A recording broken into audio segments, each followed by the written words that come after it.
இனி நம்ம வெளி சத்தத்துக்கு இடம் கொடுக்கிறவங்களா இருக்கிறோமா, தேவ சத்தத்துக்கு இடம் கொடுக்கிறவங்களா இருக்கிறோமா? ஆமென். கரெக்ட் தான் பாஸ்டர், நீங்க பிரசங்கம் பண்றது கரெக்ட் தான், நீங்க மன்னிக்க சொன்னது கரெக்ட் தான், நீங்க இது சொன்னது கரெக்ட் தான், இது போதிச்சது கரெக்ட் தான். ஆனா அவங்க எனக்கு சொல்லி கொடுத்தாங்க, ஆனா அவங்க எனக்கு சொன்னாங்க, நீ விட்டுறாதம்மா,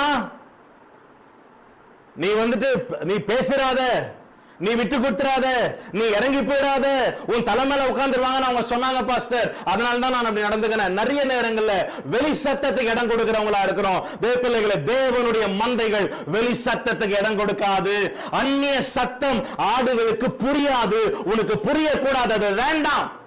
உலகத்தின் சத்தம் நமக்கு வேண்டாம், உலகத்தின் ஆலோசனைகள் நமக்கு வேண்டாம், உலகத்தின் அறிவுரைகள் நமக்கு வேண்டாம், உலகத்தில் தேவப்பிள்ளைகள் நமக்கு சொல்லுகிற காரியங்கள் நமக்கு வேண்டாம்.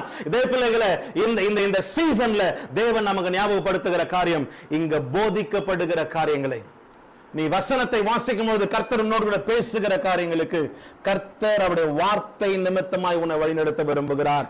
அப்படி நடக்கிறவர்கள் தேவனுடைய மந்தையா இருப்பார்கள்.